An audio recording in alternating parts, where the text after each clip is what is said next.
Und damit sind wir auch schon bei unserem nächsten Hashtag, Hashtag Pickgate. Ich werde nämlich noch versuchen, wenigstens einen meiner großen Freunde anzurufen, und zwar den Premierminister von England, James Cameron, wenn er nicht gerade kiffend oder koksend in der Ecke sitzt. Ja, wobei er sagt ja, die Zeiten sind vorbei, die Zeiten des Flame Club. Er war tatsächlich früher in Oxford auf der Universität und da hieß es, er wäre im Flame Club drin gewesen. Ihr müsst euch vorstellen, da sitzen dann so ein paar Oxford-Studenten, so ganz viele kleine Harry Potters, und die ziehen sich dann da einen Joint durch. Aber es gab auch andere Clubs, und zwar gab es die Piers Gaveston.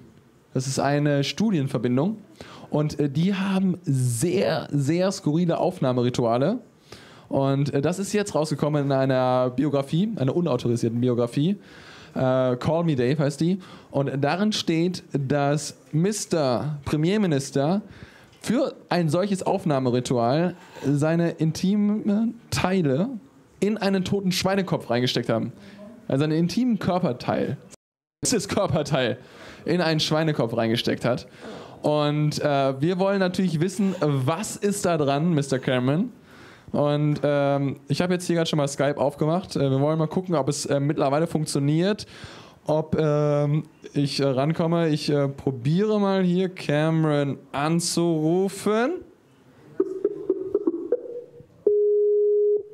Es läutet schon mal. Das ist schon mal ein gutes Zeichen. Okay, es hat nicht funktioniert. Konnte gerade nicht rangehen, aber ich habe hier gerade eine kleine Videobotschaft von ihm zugeschickt bekommen. Vielleicht schauen wir uns die mal eben an.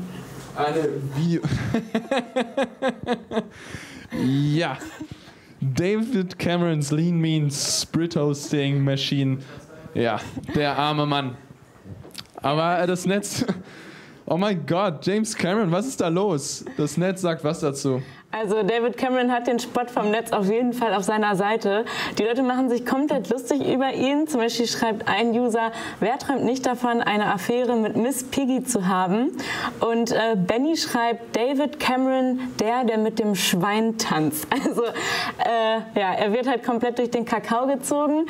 Ich finde, es ist halt echt eine dumme Jugendsünde gewesen. Ist halt dann blöd, wenn man so in der Öffentlichkeit steht, auch noch als Premierminister, wenn dann solche Bilder auch noch rauskommen. Ne?